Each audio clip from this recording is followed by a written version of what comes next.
This tropical zodiac can help us understand through our past lives and the pattern, the map, and also going back to the very beginning of this whole dream. And that's what this astrology is ultimately saying. This is an opportunity, these timelines of aligning, of true time, true rhythm, getting reset. And that's an energy that we want to hold in our hearts. And it's so important. And thank you so much for doing this, talking with Mother Earth, being in communication and consciousness with her, and bringing, we're supporting the collective consciousness to come back into that rhythm and communication. So this Libra full moon is happening at 12 degrees, 21 minutes, and we know 1221, and we looked at all the astrology, say back to 2012, and we always have this kind of bloom of astrology and energies around the winter solstice in the northern hemisphere, 1221. And so we've got these numbers, but Libra. And Libra is about balance, and it's a course about the balance of the masculine and the feminine, and it speaks to this new renaissance and the awakening of the divine feminine and the goddess being placed back on her throne, meaning us listening again to our intuitive voice and putting the divine feminine back on her throne where she's designed, where she's supposed to be in our own psyche. So in order to have that happen, we've got to have an exposure of the parasites. We've got to have justice. We've got to have truth. And so we sit here, the fool poised at the edge of the new is like, keeps falling back into the old patterns of persecution because there has been no justice. We have not had one little bit of divine cosmic justice.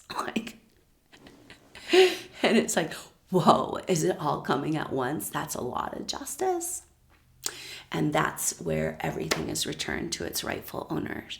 Okay, so this is a good mantra for us now. It's like, I claim back all that's mine, right? Nobody else can really use what's yours, and they're not really supposed to have access to it. So it's like you're not taking from anybody. You're saying, this is mine. And if it was stolen from me, my soul, my energy, my money, my this, I want it back. And the redemption, the correction must occur. And we are at that moment, a crossroads in time.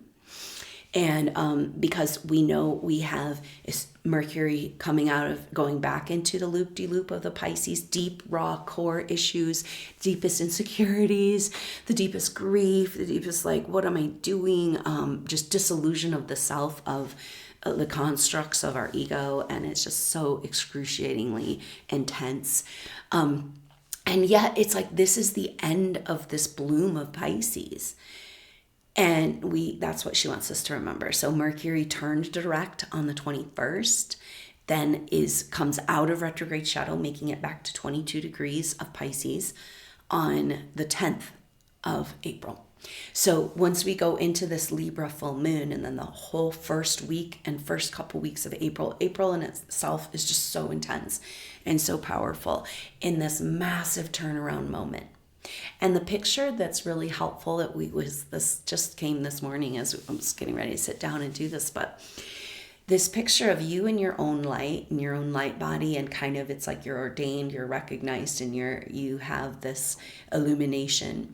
And from that place, it can almost be like a pyramid shape or whatever shape of almost like a Sufi robe or a lampshade or a beautiful cone shape, like expression of this light beam of light, but you can anchor that in, and then the shifting happens with you going like this or like this, and then the world around can go whatever it needs to do, right? But your shifting is solid, stable, and slow, gradual, in your own pace, in your own it's your movie now.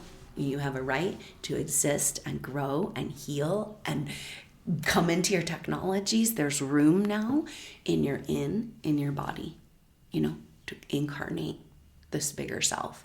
And it's like, wake up, sleeping giant. This weird suspended in time thing brings up this story that there's these hidden giants that are in stasis, kept in stasis. you know, and we have this image of scary monster giants that took over the earth, and that's why God had, you know, have the flood and all that. But these giants are higher dimensional beings, the master builders that built these structures. And it's almost like they didn't want they're like doing whatever they could do to keep their technology from being hijacked. And so whether someone put them in stasis, or they put themselves in stasis, but wake up sleeping giant, let's go, you know, like these little dental floss holding you down, the minions, like holding down your big giant self, because we saw this self, a picture of it like as big as your house. No wonder there's no room, you know. And it's like, oh, there's no hiding it. You know, the forces are, no, you're incarnating it, and it typically means a releasing of military forces or something, right? The feeling of that, like they're coming for you, you know.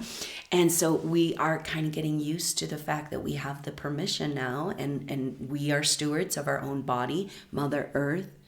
And this is where we get to the most powerful, profound energy that's coming forward around this shifting time.